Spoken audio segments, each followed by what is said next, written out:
Suck a look at you. You're listening to the Jersey Tuck Podcast.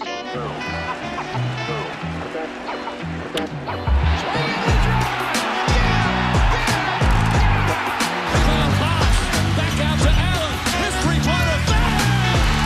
Tie game with 5 seconds remaining. Incredible save. He robbed him. Call a cop. He robbed Elmore blind. Call a cop. I don't believe it. Hello out there. Thank you very much for joining us. It is September 15th, 2021, and you're listening to the Jersey Tuck Podcast. The Jersey Tuck Podcast. This week, we are rocking a 3-man roster with myself, Alex, Mitch, and a pirate. Butt pirate. And a butt pirate. A butt Josh. pirate. Yay. Thank you for following on Spotify, like on Facebook, subbing on YouTube, and watching live on Twitch. We got a good show this week, as usual. Going to talk some NFL, going to talk some Jays, going to talk some Conor McGregor being a shithead, maybe a little bit at the end of the show. Going to catch up on prediction points, but I'm just realizing now we don't have our official records keeper on us. Oh, What are we going to do? That's okay. I got mine wrong, so don't matter. I was gonna say we all got it wrong except for him, so he doesn't get a point because he missed it. We'll send in the Kidding. final results afterwards to have him tally it up.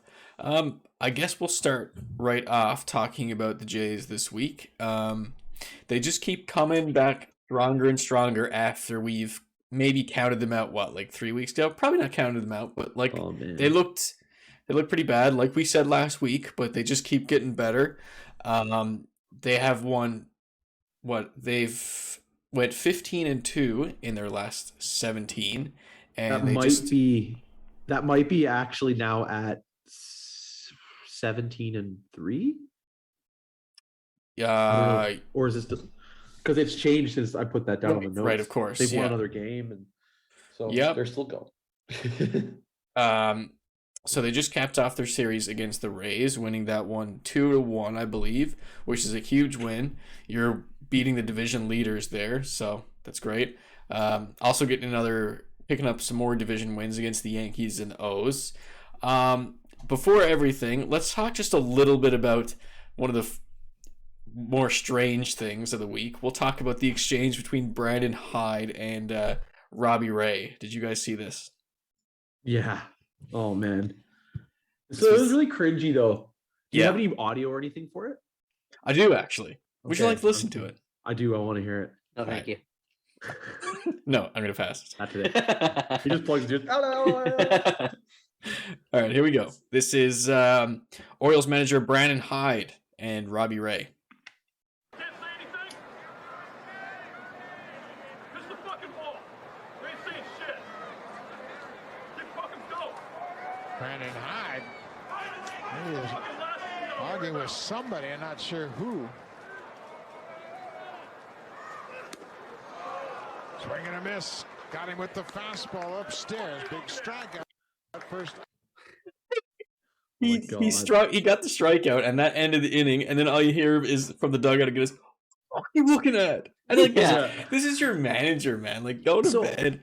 I honestly think at this point, like they've been so freaking bad that he's just trying something.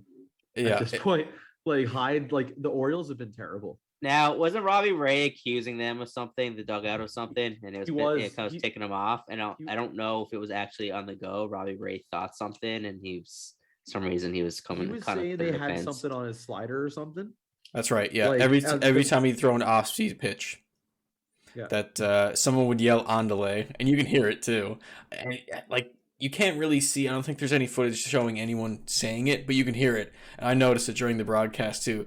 It'd be someone saying "on delay," and then he'd like throw his slider, right? So it's possible, but John Boy actually had a good video on it, and it doesn't look like there's too much correlation with it. So it could have just been something in his head. He wasn't having the greatest game either. That was his worst game in a long time, actually. His shortest game in a long time as well. I think they pulled him out for 4 innings. They lost that game, but that was 6-3 in the end. But after that loss, in the next 3 games against them, they wouldn't score less than 11 runs. Yeah, so they came storming back. Like, I think the team pretty much showed up for him on that one. Yeah. You know what I mean? Afterwards, or like, you know what? Like, they rallied a little bit. Yeah. Oh man, and it was weird to see that game with Robbie too. His demeanor was off completely. Like, he was sweating bullets, and like just like it looked like he was complete stress, because I think he just let in a lot of hits early. But it's not like him to like let it affect him as much. Maybe he really needed to poop. Could be. Yeah, Could need a poop. Maybe he wasn't feeling well. Maybe he had a tummy ache. You know what? You can joke about it, yeah. And perhaps it's half joking, half not. But imagine now you're on the mound, and you need to take a big mound in the toilet. Yeah, and imagine feeling that way with pants that tight. White pants. If you did anything, you'd probably see it coming out. Exactly. Like, oh my god. Yeah, he was extra aware of it because he was terrified. Oh no, they're gonna see me poop. Please don't fart. He was holding a fart the whole game. Jeez, that's terrifying once you think about it, especially with the white pants. And out of any sport, you'll see a pitcher, because I don't know. I was gonna say though, at the same time, they're tucked up. They're so tight. Would anything come out? That's true. Damn. Oh, God. Robbie Ray's plug pants. Plug pants. Oh God. He wears it so tight so he doesn't shit his pants. And that's why he's your Cy Young candidate of the year. This is what we've devolved to. Went off the track so quickly. It's not We're just here yelling poopy pants. Usually this comes at the end of the podcast. Yeah. Imagine if you're at Jay's game and you're not a Jay's fan, you just chirping Robbie Ray, poopy pants. Oh man, poor guy. So that was definitely it. We've definitely cracked the case. It's true. And like you said, that's how he keeps it all locked down all week, because he knows he's not going to shit his pants. So, Cy Young. The next 2 games that was actually a doubleheader,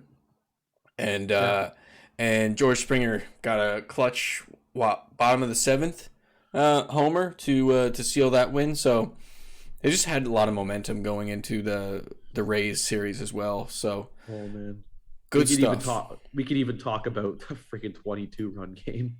Yeah. Holy crap! It should be a mercy at that point. Yeah, it really should. It really should. That was the 4th and final game of the series. Yeah. I know technically anything's possible. I mean, they went off mad in 1 inning and completely blew the lead open, but still. Holy crap, man! And sure, depending on what team you're playing, they're like, oh, you shouldn't do that. You shouldn't score any more runs. Frig off. Honestly, in this span of like 36 hours, like they scored 44 runs. Yeah. Well, here, how about this? That stat is steamy. The steamy stat. Where is the steamy stat in my notes? There it is. I have it. I was panicking for a minute. So on Sunday, September 12th, what were you gonna say, Mitch? Was it another poop joke with the steam? Yeah, I was gonna say a steamy stat in my pants. A steamy shat. So I just stopped myself. Welcome to the sports podcast, where we talk about baseball and poop. And poop. We're all your favorite things adults. Wrapped up in one podcast. We're all adults. I would love it if Fred was just tuned in right now on Twitch or something. No, imagine if this is like the one podcast where we're getting like scouted or something. It's like someone from TSN or Sportsnet is like, yeah, we're not gonna pick these guys up. Yeah, they talk about poop. No. We need some new edgy talent. But anyways, to the steamy stat. On Sunday, September 12th, the opening day of the NFL, the Colts, Jags, Falcons, Chargers, Washington, Jets, Panthers, Titans, Dolphins, Patriots, Giants, Packers, Bears, Bills were outscored by the Blue Jays. Wow. With a 22-7 win over the O's. Holy shit. That's a lot of teams. Jays are the newest franchise in the NFL, is what you're saying. Yeah. They're making the jump. Who will be the Jays quarterback? That's Robbie Ray, buddy. That's right. Yeah, you get an arm. Yeah, that's right. I suppose. Oh no, actually, no. One of the Lourdes Gurriel is like leading the category of outfield assists. That's probably good. Oh, so he got a advantage. Yeah, distance thrower. Yeah. Both of those are good, actually. Who will be the star running back? Vladdy for sure. Yeah, Vladdy, you're right. Yeah. I'm thinking Vladdy. I'm trying to think of the other bigger guys on the team. Like Kirk's smaller. I don't think he's that fast. You know that. Who would be the kicker? Who'd be the kicker? Bo. Oh my God. Bo looks like a kicker. There you go. Yeah, you're right. Yeah, Bo does look like a kicker. Yeah, he's got the pants. I could see Bo like completely missing. And Robbie Ray is obviously the tight end. There you go. This is perfect. Robbie Ray's tight end. That tight end. There you go. Tight end. Yeah. Oh, this is perfect. This is going so well. But yep, they are officially in a wild card spot as of now. The from the screenshot that I took earlier today, we have, what is it? The Yankees and Toronto tied, I think, if I'm reading this correctly. Right now, they're up a game on both of them. I thought they were up half a game on the Yankees. Yeah, that's right. Right. It's half a game. Right. You're correct. I'm sorely mistaken. I knew something. Yeah, they're up half a game on the Yankees, and the Yankees and the Red Sox are. They're not. Well, I was going to say Red Sox have more tied. wins, but played more games. Yeah. And on the and you have Seattle right behind them by a couple games, and in the NL you have Dodgers and the Cardinals, and behind them you have the Reds and the Padres. But yeah, it's a lot tighter in the AL, like a lot. Dodgers got 93 wins, and then the Cardinals have 75. So, oh my God, yeah. Compared to 81, 82, like the Dodgers are up 17. Yeah. On the Cardinals, so yeah. So what we're saying is, if you're a Padres fan, pack it in. That's not the Giants and the Dodgers. Mm-hmm. The Giants got 95 wins. I think. Oh my God. If I'm not wrong, I think the Giants have the most wins in baseball this year. Yeah, they definitely do. So far. Yeah. Well, Giants and Dodgers already clinched a playoff spot. Mm. Yeah. How about that? And one is in a wild card. It's funny how that works out. It's like good teams are in the wild card. Holy hell, man! Yeah. Well, the Dodgers, anyways. What this outlines for me is that division is just ridiculous. Mm-hmm. The AL, like the Rays, the Jays, the Yankees, and the Red Sox all vying there. Yeah, like so you have 4 teams competing for a playoff spot in the one division. Like it's that goes to show that easily the best division in baseball has to be 100%. So what's next? What do we got next? Vladdy. Let's talk about the MVP conversation for the AL, shall we?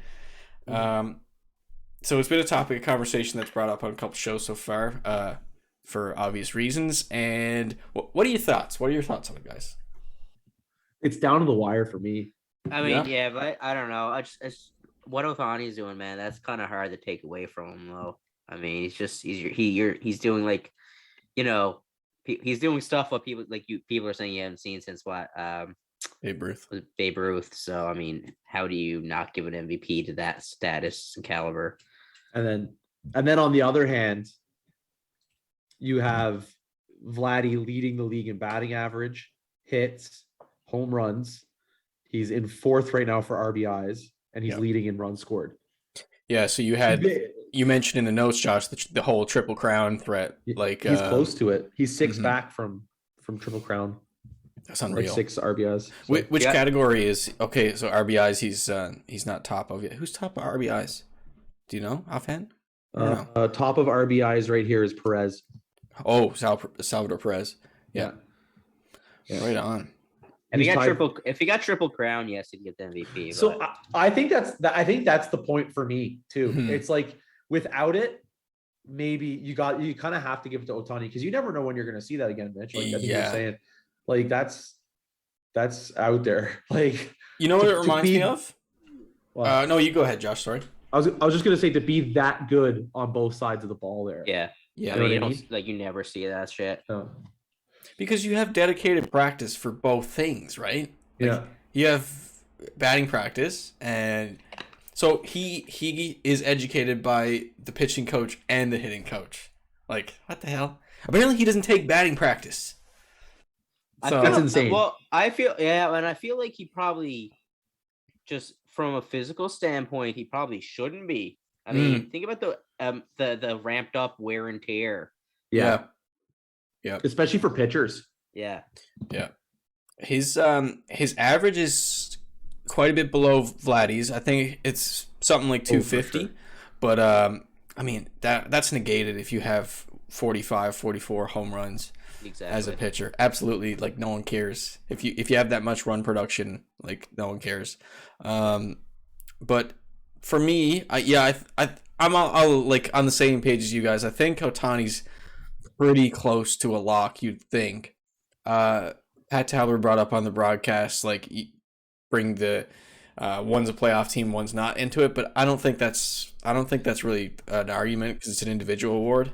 Yeah, and I'm not sure too either how MLB goes, whereas guys that people have those ballots, what they consider. I mean, like for instance, NHL takes a lot of that stuff into consideration sometimes. Yeah. But I don't know how it works for MLB. And another thing too, and it's just a little, I don't know, maybe it might sound a little biased, but I think Vladdy being in Toronto might hurt him a little bit. Yeah. You know, I don't know, and it might help. I don't know. Yeah. Sometimes Toronto gets a lot more attention because it's a Canadian team. Sometimes it gets less attention because it's a Canadian team. You know what I mean? It's like a double-edged sword. For sure. I mean, and Jay's got a huge following. I mean, they have history. I mean, they were a huge team in the 90s, so it's kind of built off that. But I don't know. I don't know I'm not familiar with MVP voting and what voters take into consideration. Mm-hmm. Yeah, the different criteria I'm not overly familiar with either. It's fun to watch, if anything else. Like, two absolute phenoms at what it's not just like the best in a category this year. It's two crazy players. And I think like any other year, this goes like any other year, it's obvious. Yeah. Right. Any other year, if it's just one of them, you're like, that's a loss Easy to win it. Yeah. But it's crazy that both of them are fucking like, it's a wicked year, man, for baseball. Yeah. It's fun. And it's just going back to, I mean, man, if you got someone's name in Babe Ruth categories, or saying like since the last person to do this or see like games like this is Babe Ruth, I mean, how do you not give them that vote? Right. I mean, it'd be hard to not give someone like that an MVP when you got Babe Ruth's name coming up. I think a lot of purists probably would. Oh, exactly, sure. too. And Yeah. this is an old school sport. Like, Yeah. I'd be shocked if it's not old school guys, a lot of old school guys with voting. And in a sport that's like not super like as popular in Canada, like I feel like everyone knows Babe Ruth's name. Like, even if they're Babe not Ruth, overly familiar with his game, like everyone knows that name. Babe Even if you Ruth. don't watch baseball. Babe Ruth's one of those names it's an infamous name. He's a candy bar. I like Steph Bar. He's one of these candy bar, right? Oh, it's a candy bar. There's some chocolate bar in In it. Oh god. I'm just gonna read out some categories here now. So yeah, Vladdy is at 45 home runs now, which ties him for his dad's most. So that's pretty cool. Overtaking your dad's record. I can't remember what team he was on when he got that. With Expos, maybe? I don't know. His average is sitting at 315 right now. OBP 404. OPS 101, which is obscene. And when you look at the Jays OPS overall, it's like, it's crazy. Usually you have, two or three standout players on your team for OPS. Oh man. But the Jays is like, the offensive juggernaut. It's so cool to see the turnaround too, because like a couple years back, this team was like lame as hell, and all the attention was off of them after the big 2015 surge. And it's props to props to management and ownership. They've come a long way. They And they reversed probably it. stumbled upon a bit of luck with Vladdy as well. Oh, 100%, man. They just went and signed him. Yeah. Hey, do you want to come to Toronto? Yeah, okay. Sweet. Sign this contract right here. You have Canadian citizenship, right? Come on over. Yeah, but that's the Jays right now. Exciting times. They are officially, as of right now, sitting in a playoff spot or tied for a playoff spot. But yeah, so we'll move on right now to the NFL. Plenty of games. We said earlier how many games were outscored how many teams were outscored by the Jays. Is there any game that you guys want to touch on first? Judging by the tiers in the video pod top right. It was bad. I have Rodgers in my other fantasy, man, and Devontae Adams. Yeah. Did you watch it? I turned it off. It was so bad Wow. to watch. It was bad football. I'm It was not even a Packers fan, and I was like, no, because I think there was what was the name of the other channel? It was the Dolphins and whoever the Dolphins are playing, but it was close. It was a close game, and I don't care anything about those teams, the two teams that were involved there. But I was like, I got to turn this over. This is brutal football to watch. Torture. It was bad football. It's crazy because it's not even like that's not even a bad that you could say. You can't say like, oh, that team is that bad. Like they just were not ready to play. No, like at all. Yeah. It was like they just like fucking had a bender last night, rolled out of bed, and were like, "Good time for the football match." Like they just didn't even like. Oh man, I don't know. That is weird because that team's too talented for them to lay something down like that. That was nuts. But I mean, there's no way. Like I'd be shocked if that's how this season's going to go for them. Yeah, but I don't think. I think this probably lights a fire under their ass, and you'll see them turn around pretty quickly. So it's nothing to worry about. But it's just weird to see Aaron Rodgers and company kind of shit the bed that hard right off the bat. It would be like alert status red if they don't win next week. If they do, okay, there will be panic if next game they lay down a similar effort. 100%. There will be panic, and Rodgers will take the full brunt of it. Oh, 100%. And I was asked, we were talking a little bit before the show started. Do you think his trade requests will be bumped back up to the forefront, Mitch? I don't know. I mean, it's Green Bay, so the demand to win is high no matter what. I mean, you can't sit around and let the season fade away. No. But I mean, you're also at this point, flipping a quarterback once your season started for a competing quarterback. I mean, they do have a guy they're kind of waiting to Jordan Love, yeah, and in the end come along, but he was only drafted not this past season, but the year before. Yeah, so I don't know, but I mean, from a media perspective and a how like the fans and media will view you, like Rodgers can't do that again, or he's gonna be the problem. Like he will be blamed. And you know what? Like I can't see it. It won't happen. No, I don't. It won't. I mean, it's Aaron Rodgers. He's too good. He knows what to do, and he won't let that happen. He's too competitive to let that happen again. That's embarrassing. Like he was embarrassed. Yeah. Like I'm pretty sure he said he was embarrassed. And but I mean, like you can't do what you did all summer, and then do that. And that's fine. It's one game. I mean, it happens. Especially at least get it out of the way in the middle of the season, at the beginning of the season. You're getting some rust off. That's understandable. But if this turns out to be an ongoing story throughout the season. And you did what you did in the off season, you're asking for a world of torture all year. Absolutely. The final score was the Saints 38 versus the Packers 3. Oh my God, that's rough. So the Packers scored a field goal. Oh my God, man. A lot of people were giving a lot of now. Obviously, the offense wasn't there, and there were some bad turnovers as well. But what's the Saints' new quarterback? Is it Winston? Yeah, Jameis Winston. Yeah, and they were giving a lot of credit. It's just, and a lot of people are kind of hopping on that bandwagon now. But he had it easy. He did. I was gonna say, and I'm like, how? It's kind of. I was like, how quick do you want to do that? Because how much of that game was given to them as well? Now, I don't want to get too into our fantasy. We don't got the fantasy football, but I did rush to pick them up. Just in You might case. as well. You might as well. Yeah. Yeah. But- Well, I mean, take the risk. Yeah, it might as well. But this is the same Jameis Winston that, 2 years ago put up equal touchdowns to interceptions. So when you you'll played get for the it. Bucks before Brady. Yeah. Nah, You get payout, but also To be fair, when Brady came over to that team, he also brought players with him. He changed that team just by going to that team. When People don't say that enough. It's so true. oh man, it's when once you're at the level of Tom Brady.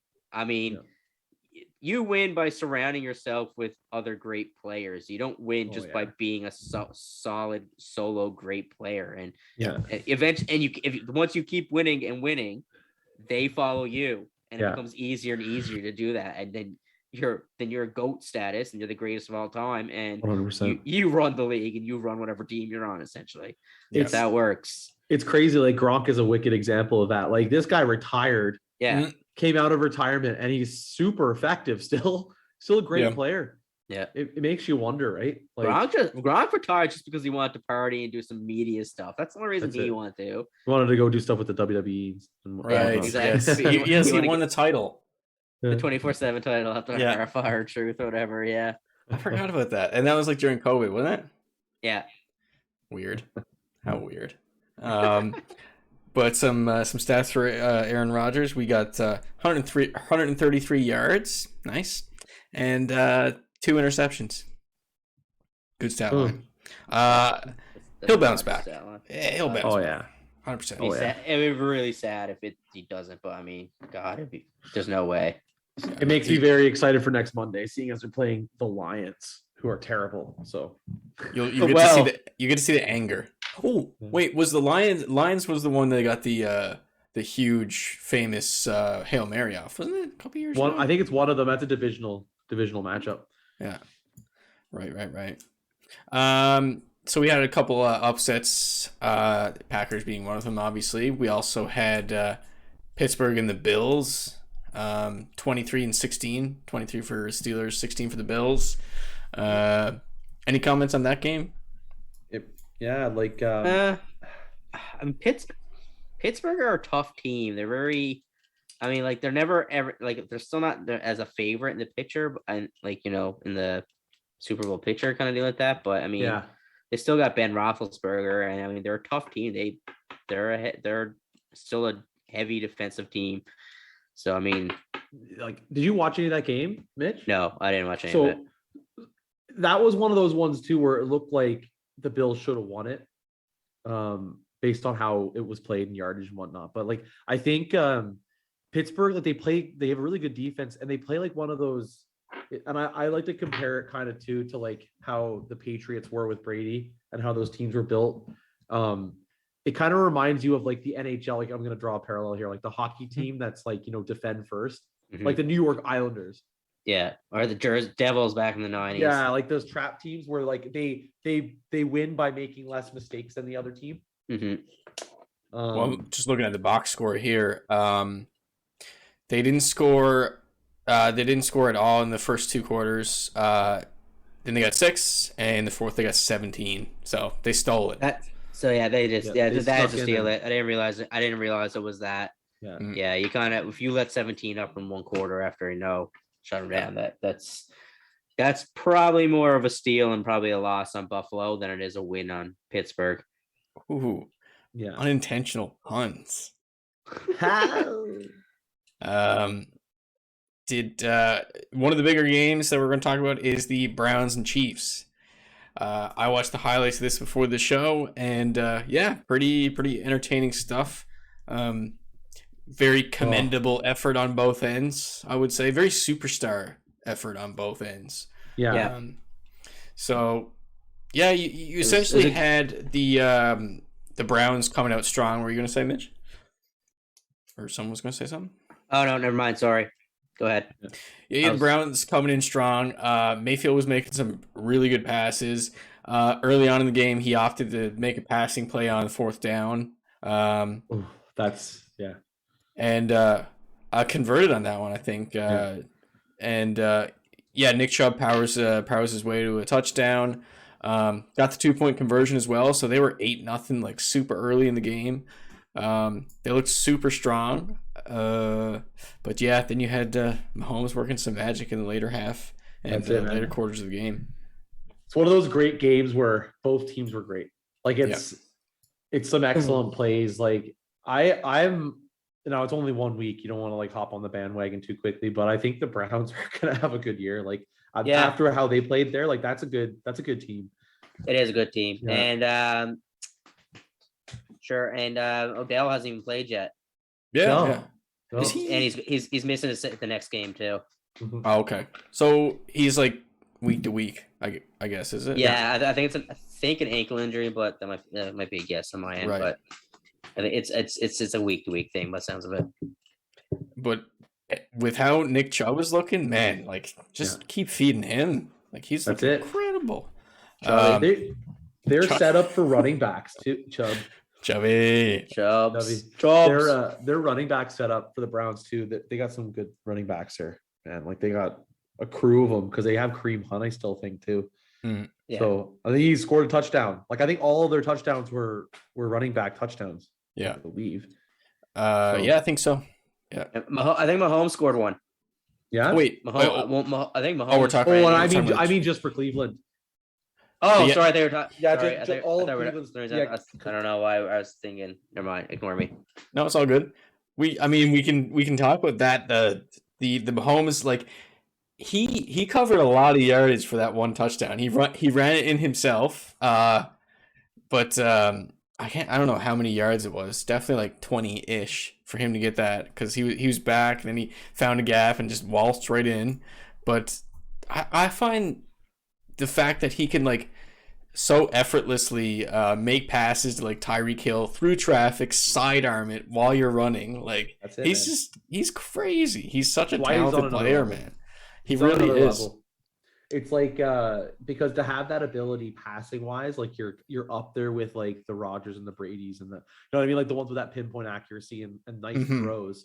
Yeah, with a bit of power, but that dimension to his game where he's quick, he can run.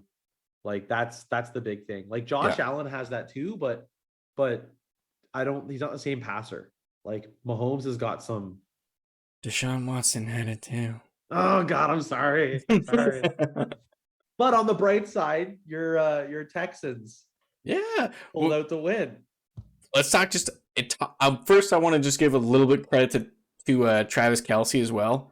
He also balled out in that game. Like he's always easy fantasy. Like is he like number one tight end in the league? Oh, for sure. He's up there, hands down, by a margin too. Yeah. Like after him, there's a drop off, and then there's a couple, and there's a drop off again. He's incredible. I guess that's all I wanted to say about that game. Tyreek Hill just catching passes, fully defended, all that kind of stuff. Mahomes making pinpoint passes. Yeah, good stuff. And like we said, good stuff on both teams for that game. But we will talk about the Texans for a little bit, which is weird. I didn't think we'd be doing this in week one, besides me crying. So this is the tiny bit of enjoyment I get out of the NFL season, beating the Jaguars. So now you know that they will be going 1-16. Yes, 1-16. So we got our win now. We can calm down a little bit and look forward to the draft or something like that for next season. In saying that, I'm drawing a blank on the name. New quarterback, first overall. Trevor Lawrence. Looked like looking pretty bummy out there, Trevor. That's not surprising. Yeah. Mitch, I feel like you were saying that last week. You were saying like you thought he was a bust. I was saying for some reason I just don't have much faith in him. I just can't see him being a stud quarterback in the league. Mitch, I don't know why. He's just one of those guys that kind of got like bust written for me. He's gonna have to work hard. He doesn't have a whole lot of talent, superstar talent surrounding him either, so it's gonna be tough. It's funny because I thought I saw like it was the report for it because him losing that game was the first time he lost. Yeah. Is A game regular through. season game in his career. That's fucking insane. Like he's never lost a regular season game in college or high school. As soon as he loses it, Tierman was like, "Ha, loser!" It's just like one of those things where you're like on the couch with a bag of chips, and Chips always like, fucking loser. The classic armchair quarterback. Yeah. Yeah, he didn't look good. The final tally was 37-21 for Texas, and Tyrod Taylor making some nice little plays there. Brandon Cooks with a couple of nice plays as well. But I mean, like, you just had to put it into perspective. If there are any Texans fans out there, this is Jags. This is a first-year quarterback. This is peak happiness for the season. So buckle up. All downhill from here. Yeah, there was a sports pundit. I can't remember who it is. I can't really give a shout out, but I'm just laughing because it like definitively saying like I cannot see a game on their schedule that they could win, and then the first week comes and they win game one. That's funny. Imagine they have now. Like, what if they go? Like, what if they win next week, Alex? What happens then? If they, I don't know. Do you start like getting giddy? You're like, oh my god. Well, I start grabbing my wallet for a Tyrod Taylor jersey. Is what I do. There you go. Yeah, and that's what I'll do. Or Brandon Cooks, something like that. What will you do with your other jersey? Will you wear that at all anymore? Well, I wore it on the last pod. I just kind of hid the number. Hey man, the charges could be cleared. Who knows? It doesn't mean he's not guilty. Yeah. He's not an asshole. I don't know. It's tough. That's the worst fucking part about sports, man. Especially because you can't really separate that, right? No, you can't. You can't. No. Like, it's yeah. Like one thing to be like, dinged it's hard to gambling cheer for a shitty or person. dinged for gambling or like PEDs or something, but like it's like you know what? I don't think I can like you anymore. I'm not allowed. Yeah. It's like I want to like you. You're repping my team's colors and aiding our success, but morally I can't like you. And literally top 5 probably quarterback in the league at certain times. Like, man. Yeah. Yeah, that idiot, really man. sucked. That really sucked for me. Like, you guys know how much I friggin' loved watching him. Last year was awful, but like still. Yeah. Great talent, shitty person. Let's move on. Wait, before we go go ahead. to the NFL, did anyone catch the Raiders Ravens game on Monday? No, I didn't catch the Monday night game this week. That was such a good. No, was it Ravens? Yeah, Baltimore. Lamar Jackson's Ravens. Yeah. Yep. Yeah, that was probably the game of the week. Okay. It went to overtime. It looked like the Raiders. What happened? Oh, it went to overtime. The Raiders thought they had a touchdown, and then it was just short. He was down 2 knees just before, and then they couldn't convert on it. So like they were after celebrating. People were after like leaving, and like fans were leaving. That they were on the field was covered in media and stuff, and then they had to get everyone off after the review, and they couldn't convert. And then it looked like, okay, well, this is Lamar Jackson now and stuff like that. That's going there, and then Lamar Jackson fumbled the ball, I guess, when it was knocked out of him, and then turned over, and then they got it back, kicked it for a field goal win. Oh man. but it was a tight game, man, and like the Raiders, and to tie the game up, like it was back and forth. Like Carr just fucking marched the Raiders down the field to tie it up and everything. It was, I can't remember if he tied it up on a touchdown or a field goal. I feel it was a field goal, but it was a final score 33-27 for the Raiders. So yeah, it was So it was a great game. It was touchdown, Yeah, nice. So it was a touchdown, but it was a great game. It had everything. It was if you want to watch like a football game, that's a football game. That's one of the ones that gets you into it, right? Yeah, that was a good fan football game. Like especially if you're newer to the game. Like I'm not a diehard football fan. It's like so sometimes like I mean like if you got one of those like stop and go games, those I'm like, oh my god, this is killing me. But that was one of those games where it's like the quarterbacks were marching their teams. Where they get like 2-minute offenses at the end of halves and stuff like that. You're just right. And it's awesome to see guys like Lamar Jackson shining and getting some spotlight and showing his talent again because dude is a phenom. Like, I didn't realize. Go ahead. I didn't realize either. Too, he kind of got before he was drafted, like Vine, like fame on Vine. Really? Yeah. So I don't know if guys have ever seen the clip, but there's this. It's a high school game, and he's running in for the touchdown, and this guy like kind of comes out of the fan to like drill him just outside, and he just dead stops, and Buddy goes flying by him, and he just walks in. Oh no, maybe I did. Really? That okay? I think I do know that clip. It's actually. an old video, but you've probably seen it before. But yeah, like he's kind of running in with the ball. It's just like he's like right down the sideline, good to go into the end zone, and Buddy just comes out of the draw of him, and he just dead stops. But he goes puts by the brakes on, and he just coolly walks it in. Swag. I would like to see his rushing yards go back up to like his rookie season. Let's get him back up there. Who has him in fantasy? I don't know. It's gonna be interesting. I think, man, he's such a good player and he can do it. But the problem is it's gonna be tough because I mean, you see a lot of guys with especially a running game. Yeah. You don't expect it from a quarterback and stuff like that. And now the guys got defense got to read on it. I mean, that's what happened was him running the ball, and he got sacked. Sacked, and the ball turned over. Yeah, the year two adjustments real well. Year three now, I guess. And you're probably discouraged to run a lot. To kind of think of it, a little bit. You take more risks as a quarterback if you get hit, right? Like, yeah. Well, it's Tom Brady. This is why Tom Brady is going to be playing until he's like 50 years old because he doesn't leave the pocket. He never runs. Yeah. When you do see him run, it's kind of funny looking, to be honest.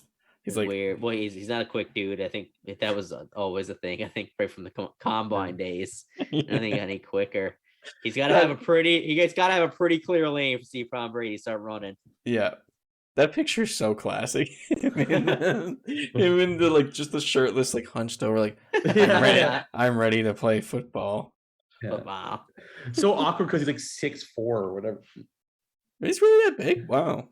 Most quarterbacks are. Yeah, I guess they are. You gotta be tallish to kind of see the heads kind of deal, see the field. True. Let's bring it to the pick and roll. Hey, bro! Hey! I like the pick and roll. I like the give and go. Answer the question. Freak out, yo! First topic, baseball. Francisco Lindor with 3 homers in a game versus the Yankees. And I just want to mention, too, Teoscar Hernandez had a 5-hit game, last night? So, some pretty crazy games for a couple of offensive phenom. So that's every at-bat. Yeah. He got a hit or homer. 5, man. Crazy stuff. That Mets and Yankees game was kind of wild. I don't know if you guys saw any of the clips from it, but benches cleared a couple times. When Lindor hit his first homer, he rounded the base, and there was some similar stuff for pitch signaling, but apparently the Yankees were whistling when an off-speed pitch was coming. Like they were making whistling noises. Yeah, that's what I heard. Yeah, Shit so makes me mad, man. I hate that. I know. It's awful. It's so stupid. Like, can you just like learn how to play the game and stop trying to freaking cheat. Like, yeah. But anyways, Lindor got a homer and he was whistling to mock them, and he was right in the face of all the players as he was rounding the bases too. But then afterwards, you had a couple guys reach base, like Giancarlo Stanton reached base off a homer of his own, and he got right into Lindor's face. And Brett Gardner, he responded with something we talked about in the pod before, the thumbs down booing. So now you have all this New York shit just coming out of the works and boiling over. Yeah. But yeah, the big story was Lindor, your $341 million man, gets 3 home runs. chocolates. So good stuff. NFL 3 home runs. 3 home runs, like the amount of chocolates that come in a Lindor box. Is it? Wait, I'm trying to think of And what the little Lindor ones. is. The little ones. Oh, Like the right, little yes. Balls with the bonbons. Little ball bonbons. Little bonbons. NFL football. What do we got here? Ryan Fitzpatrick expected to miss 6 to 8 weeks on a hip injury, and we got the Saints with some COVID issues.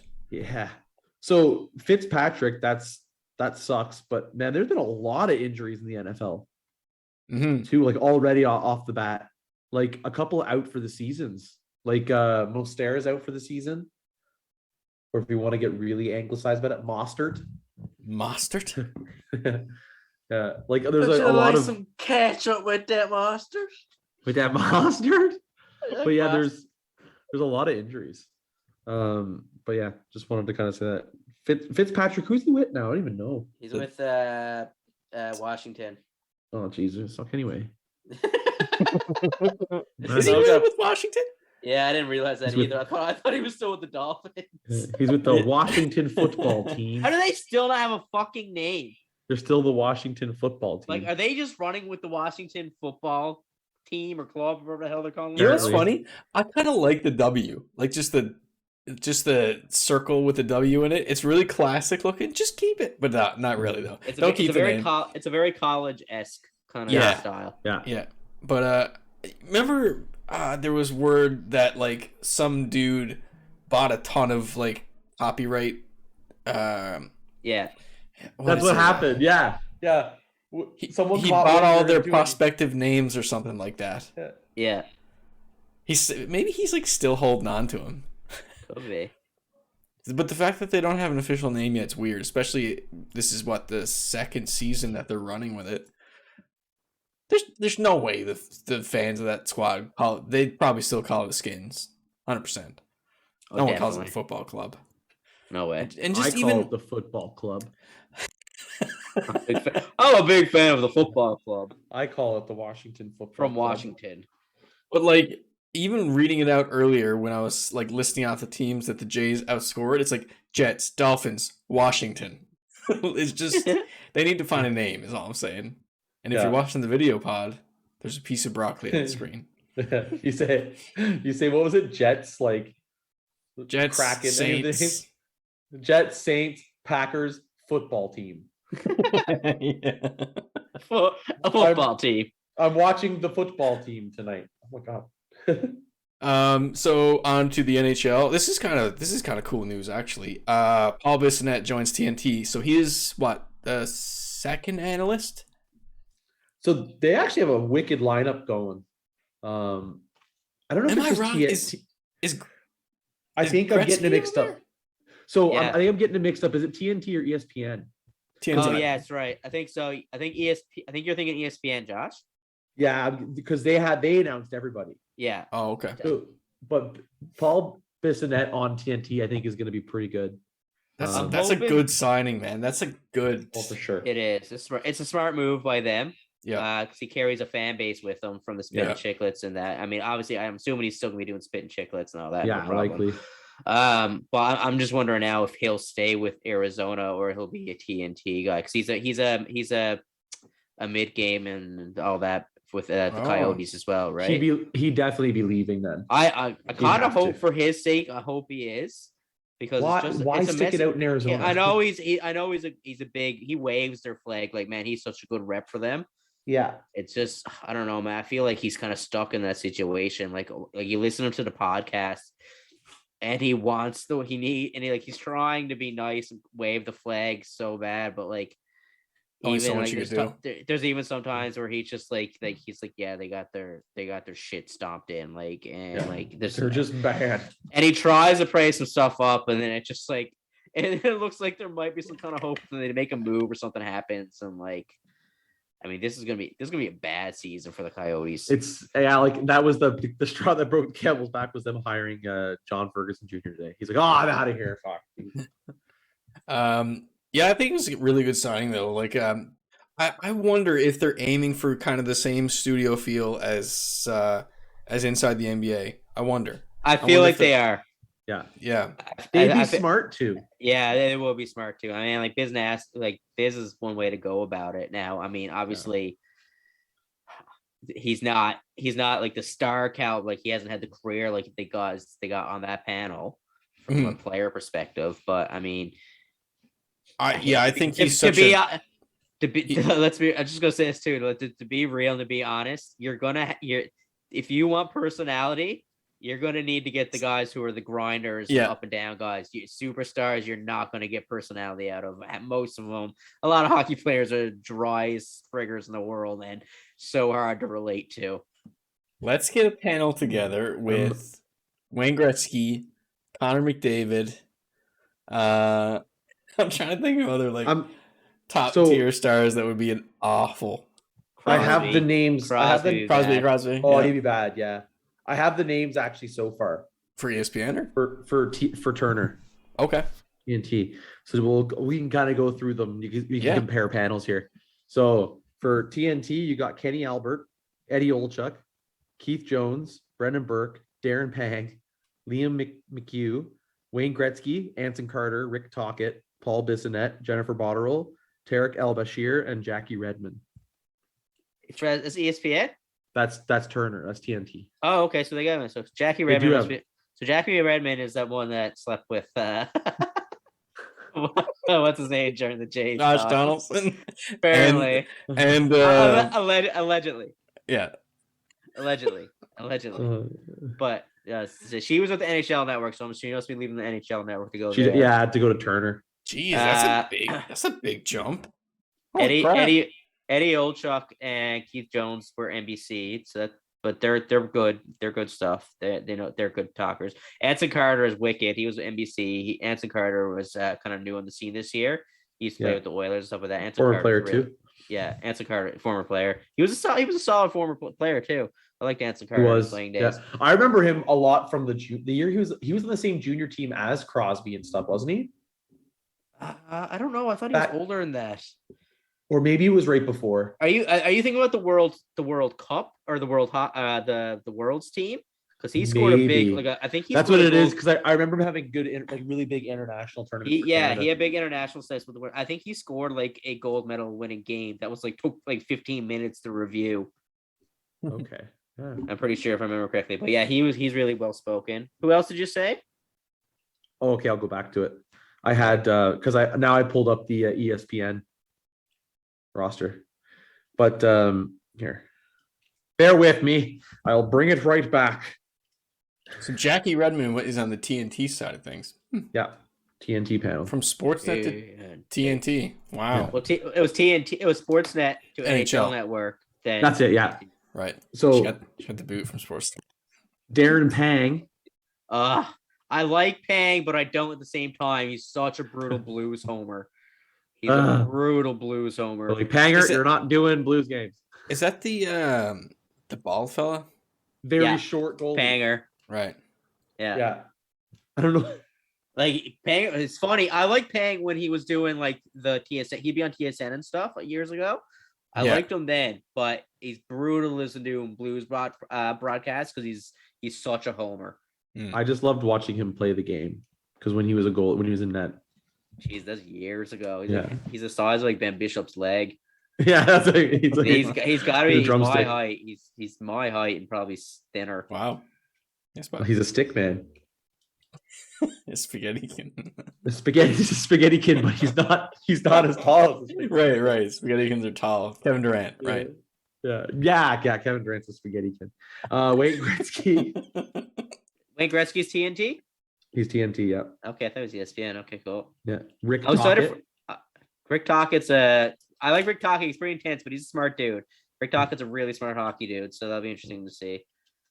Yeah, and then also from Sportsnet, you got Jennifer Botterill. Right, she's solid too. She's well spoken. Yeah. And then now over to the ESPN talent announcements. Here we go. I'll pull this up here now. Come on. So there's going to be a lot of names that we're not too familiar with, but then there's some that are pretty big. Elton Ben-Ezra. Okay. Sorry, Elton. Blake Bolden. Who? Blake Bolden. I don't know her really either. Brian Boucher. Brian was NBC. Brian's solid too. He usually does all that between the glass stuff. And this the third kind of commentary kind of guy. Yeah, he's on there as an analyst there. John Buckegross. It's Bucci Grass. Bucci Gross. So you'll see him a lot. You've probably seen the Bucci Gross overtime challenge on Twitter. Have you ever seen that? No. Okay, so he's kind of he was. I think Bucci Gross was always at ESPN. Yeah. He was kind of like their one NHL guy. I'm pretty Always. sure. This ESPN roster is a lot bigger though, because I'm gonna get into some big names here now. Ryan Callahan. Okay. Cassie Campbell. Yeah. Chris Chelios. Cassie Campbell's brutal. Chris Cheerios. She's a Flames homer. Chris Chelios. Okay, that'll be interesting to see. I don't know. I think Chris Chelios is decently well spoken. He's a legend. Man, in he's his got a own lot right. of old stories, so I'm sure he'll. I don't know how much he can actually tell. I would like to see him. I just remember. I like picture now is Chelios when he was playing like the AHL. Because you remember like how he just wouldn't retire. Yeah, and he ended up playing he's the playing minors. at 45. And there was like guys that were like just like AHL like lifers chirping him, and like there's one guy mic'd up. He's like, "Skate, Chelios, you old fuck." And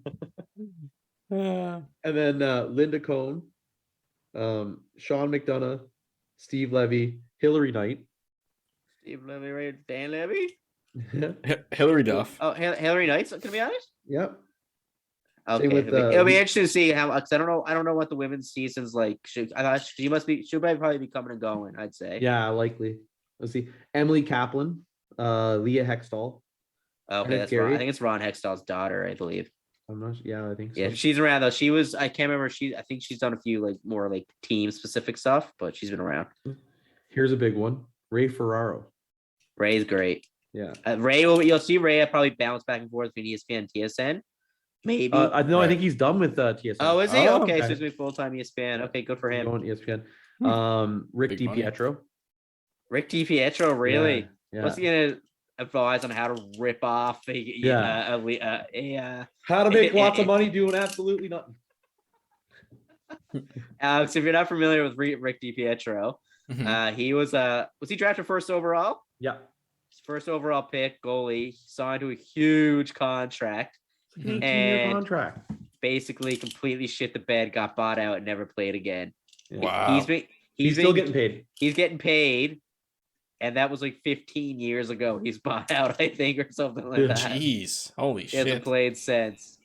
I kind of feel bad talking that much like shit about him because he's gone through some mental health issues because of it. Right. Well, of course, a lot of pressure. Yeah. Usually happens like busts. Yeah. Good old Barry Melrose. Oh, God. Yeah. Here's the big name though. Here's the Ron big name. Tugnut. Ron Tugnut. The big name is Mark Messier. Okay, Messier will be good. Messier is well spoken. He's kind of good because he's done like commercials. Have you seen the Cold Ones commercial or the whatever it is for it's Tide's new like cold pods or whatever? No. And it's Stone Cold Steve Austin and Ice Cube. Yeah. Doing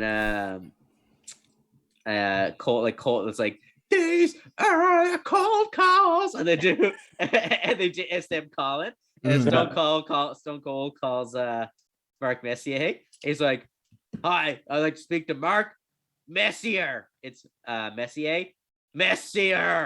Messier. And then they start describing it to like talking about this stuff, and he's like, "Oh yeah, I'm already doing it." It's like that. It saves all this money, and he does the whole spiel.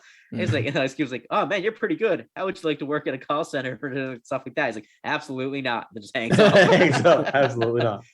He used to be on other as like Boston Pizza ad. I remember seeing him on TV a lot. Yeah. He was. I remember back in the day too. He was the Lay's guy. Remember Lay's chips? Yeah. He was their face for a bit too. I think between him and Chelios, I think that'd be pretty cool. I think they'll be pretty funny because they got a lot of old silly ass stories. Well, here's a question for both of you. On both ends, which analysts, pick one each, are you looking forward to the most? I think Messier on Messier on ESPN because he's just well spoken. Messier hasn't done a lot.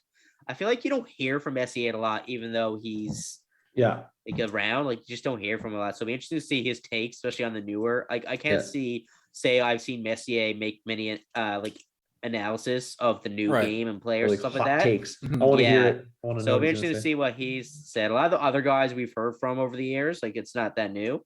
Gretzky on TNT is going to be huge too. Yeah. Just to see, because the only people I ever hear Gretzky talk about is like McDavid and stuff like that, and Crosby, just because they're the top players, and because he's always linked to Edmonton. I really want to see him break down the game, man.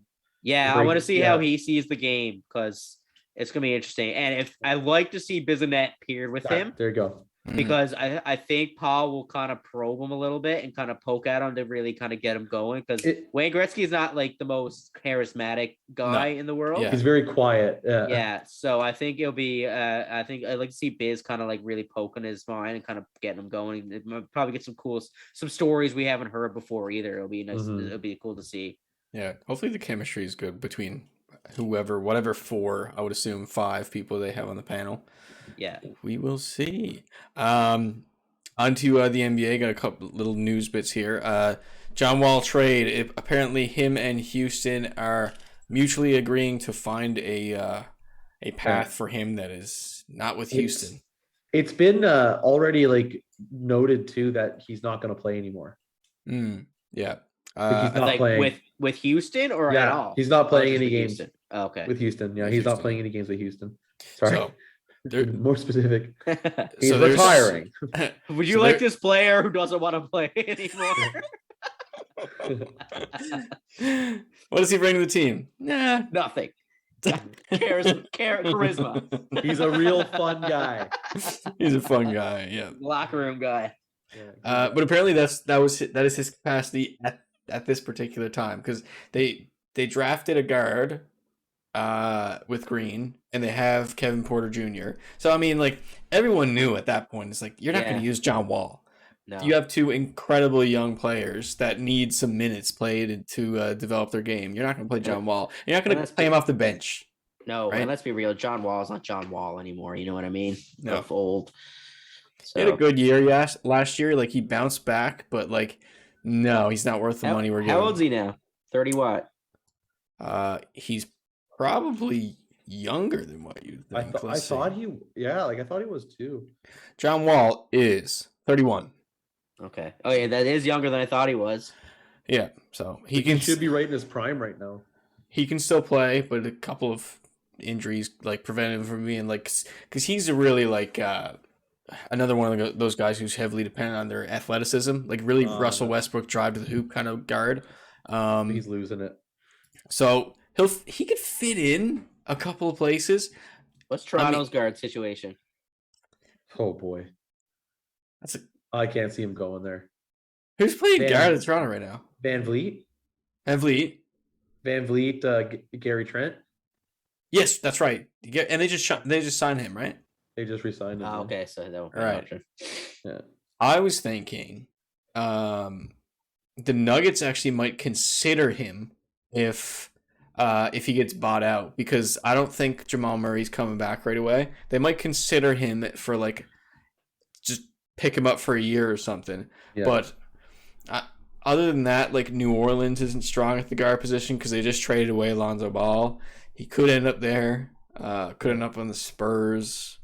I don't know. A couple of those teams. Who knows what kind of package we'll get back, or if we buy him out, or what the deal is. If he gets traded, I wouldn't expect much. Yeah, like, no.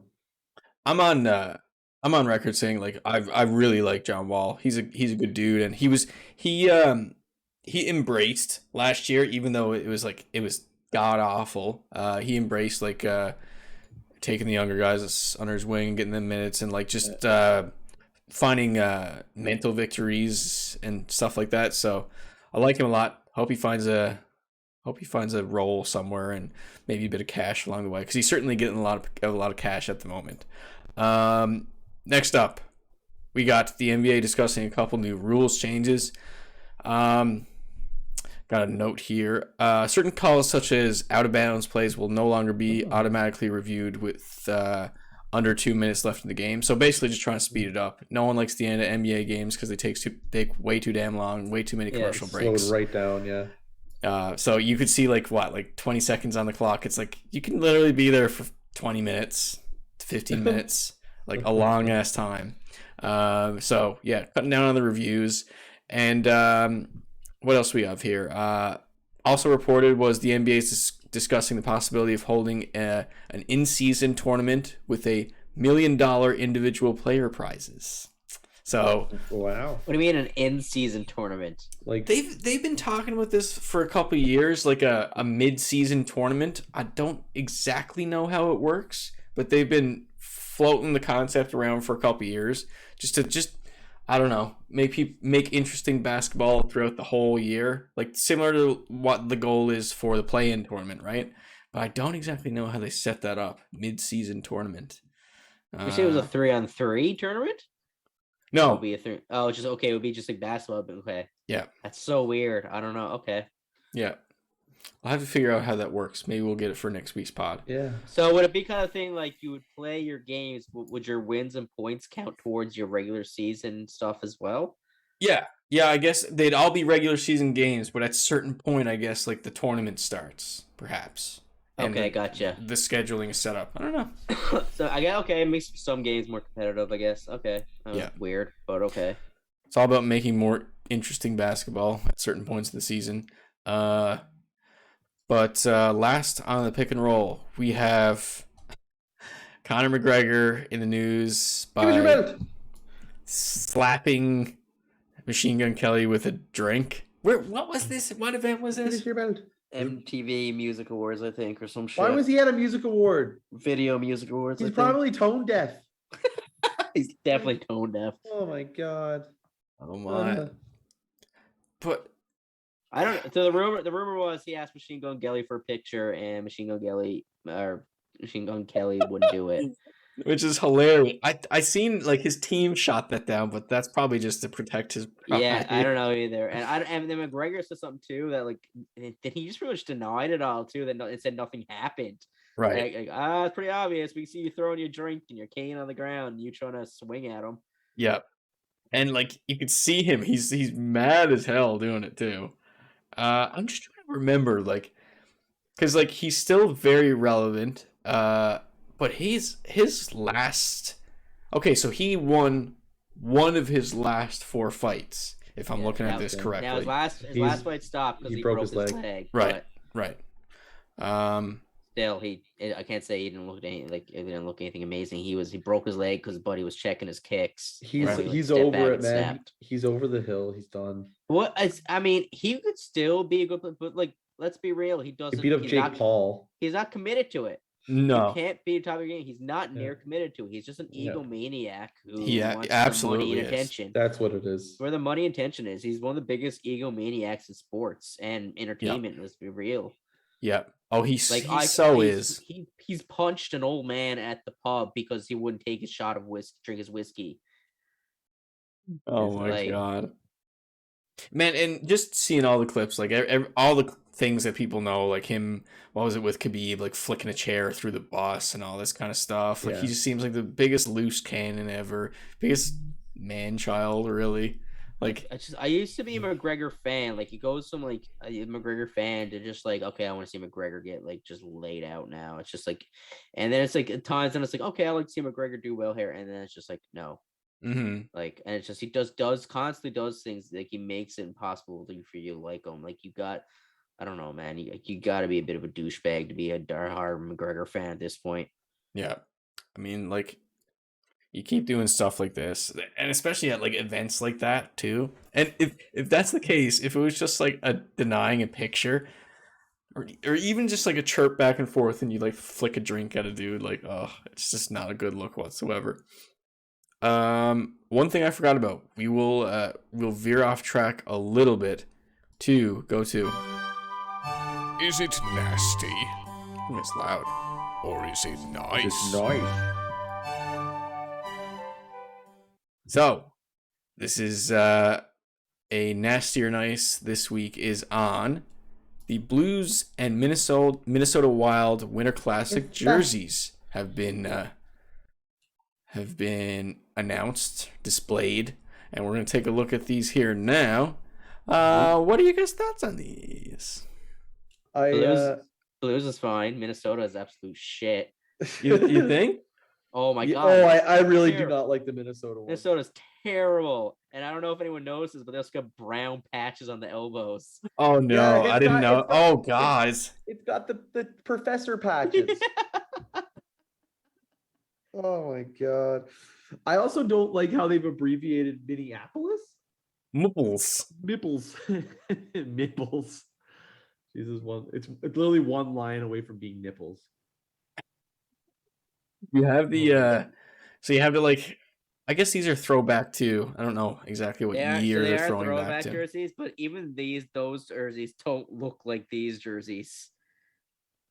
Always the off-white or the cream just looks like you're just like a dusty old jersey. I don't know. I kind of like it, but old boy. it just, I don't know. I like a lot of Blues jerseys, but I don't know. Yeah. That one's just like okay to me, I think. Like I don't hate it. Yeah, man, which one? The Blues or the Wild? The Blues one. The Blues one. Yeah, the Blues is okay. Like it doesn't pop. Like it's nothing amazing. And I was seeing some stuff too that they possibly could have done, which would have been cooler. But I don't know. I guess the way it is too, St. Louis still be in more classics, like winter and heritage classics, especially where they're an older team. So you don't want to like completely like use up all your designs right off the bat. True. But I mean, I'm just looking at here of what like the Minnesota Wild one is kind of based off of, and it's like they're trying to fit everything into one thing off of Minnesota hockey off the bat. So like there's like one that says St. Paul across the middle, and it's stripes, a stripe, kind of a striped jersey. That's what the stripes are up. And there's another one that's an M. But like there's no point where it says like Josh is making fun of the MPLS, the Minneapolis abbreviation is not there. It's like it looks like it's saying nipples. Really? That the state, like the outline of the state and MN there, like that looks stupid. I think a lot of people that they hate too is, and it does freak the jersey up. It makes no sense. Is the stripe across the chest, like the top of the chest? Yeah. Like it makes it look so awkward. No, that's a good point. And of course the friggin' the pads. What is that? The elbow pads is so weird. And I don't know if it's a yay or nay for you guys as well, but this is what the gloves and the pants are like a kind of like a pea poo brown kind of color. Pee pee poopy. See if I can get that to focus. It's not focusing. Oh, yeah, I can kind of see it. I can kind of see it. Yeah. Yeah. It's like the old school leather, is it? Yeah, it is and it isn't. It's like it's a very it's a light leather color. It's like a yellowish tint to it. Okay. Poo poo pee pee. Poo poo pee pee. Pee pee poo poo. But yeah, so I don't know. I'm 100% for the colors. I love the red and green. Colors? Yeah, with everything. Alex loves Christmas. I do. I love Christmas. I love. Should have just made a ugly Christmas sweater. Actually, that is an ugly Christmas sweater. It is. Just wear that at Christmas. It's a very expensive, ugly Christmas sweater. It's what they're going for. But yeah, like the old Devils one and the Bucks used to have red and green as well. Yeah, I like it. Or I like the colors. I don't like the jersey. Yeah, both of these not exactly winners for me, I gotta say. Mitch, what are your thoughts on the did Colorado change their jerseys? Their numbers. They changed the blue, right? The light blue. Yeah, the light blue. It's like a shiny light blue. What are your thoughts on I don't love it, but what happened was last year they changed their pants. Their pants and their gloves and their helmets to blue. Yeah. Their away helmets. And so it doesn't look too bad on the home kit because you got like the blue, solid blue in the jerseys. So it matches the pants, gloves, and the helmet don't stand out. Now in the away kit, they were in white helmets, so you don't notice it, but they still got the blue gloves and the blue pants. Yeah. But there's no none of the blue is really in the jersey because it's their away whites. Yeah. So it seems. So it looks weird. So the blue numbers help tie it together a little bit more. Yeah. But there's better options. Like they need to do burgundy pants and burgundy gloves. They look sick. Yeah. I've seen Photoshops and it looks so much better. They're trying to pay homage to the Nordiques, I guess. Yeah, I think so. All right. Well, I will leave this up to you. Will we do a prediction pint this week, or shall we leave it until the records keeper is back? What do you guys think? We all got to catch up to them, so We should probably just throw some fucking easy ones out there. Try to get like some game points. Yeah. Throw some binary ones out there. Yeah, I'll go right away. Okay. Green Bay's gonna win this week. Hey, we got to roll that stinger. Prediction pints. Get your crisp prediction pints. You gotta let Patrick sing. Damn, sorry, Patty. Patty. He's coming for you. I'm sorry there, Patty. Oh, Patty. I'm so sorry, Patty. Patty Stewart. All right. What is so you got a Green Bay win? I got a Green Bay win. So just the win pick, is that right? Just the win. I want 1 point. Okay. Just need to catch up to him. I need to get to 6. What do I have this week? Let's see. We're playing the Twins next. We're gonna see some Josh Donaldson next. I don't know if he's injured or not yet, though. I know nothing about the Twins this season, aside from the fact that they stink. Let's say for Friday's game against the Twins, I'm going to say Teoscar Hernandez gets 2 hits. Woo! Okay. Well, over 2? Or 2 should, and over? I don't know. More than 1. Maybe I should pick something a bit more easier to secure some points. Yeah, more than 1 hit. I'll say 2 or more. 2. Okay. So okay, that's 1 point, I think. Yeah. Okay. I think so. All right. Cool. That is my prediction pine. You got something cooking over there, Mitch? Yeah, I'm gonna, for the upcoming Sunday schedule for NFL, I'm gonna make a prediction on the first 3 games here of there's a bunch of games starting at 2:30, but the first 3 here on the docket. So I'm gonna say the Broncos beat the Jaguars, the Bills beat the Dolphins, and sorry, Alex, the Browns beat the Texans. Okay. Jeez, picking 3. Okay. That's a 2-pointer for sure. Yeah. Yeah. That's like a pro line. Yeah, it is a pro line. Yeah. Somewhat. I suck at pro line. Never tried it. Probably should. All right, so you have. It looks easy on paper, and then all of a sudden, for some reason, it's just like, okay, why is this so hard? I'm writing it down. All right, so 2 or more hits for Teoscar on Friday's game.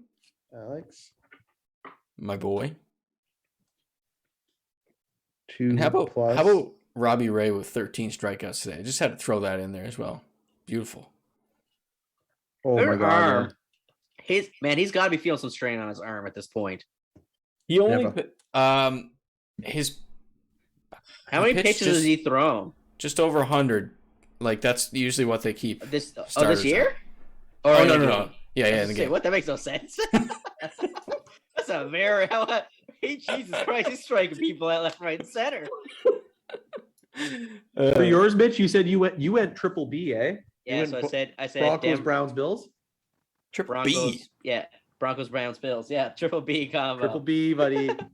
All right, I got it noted. All right. Well, that does it for this week of the Jersey Tuck podcast. Next week is up in the air as to what will come on the channel, but probably keep you in the know on Twitter at the Jersey Tuck. So other than that, any closing words, boys? So long, farewell, auf Wiedersehen, good night. See you next time.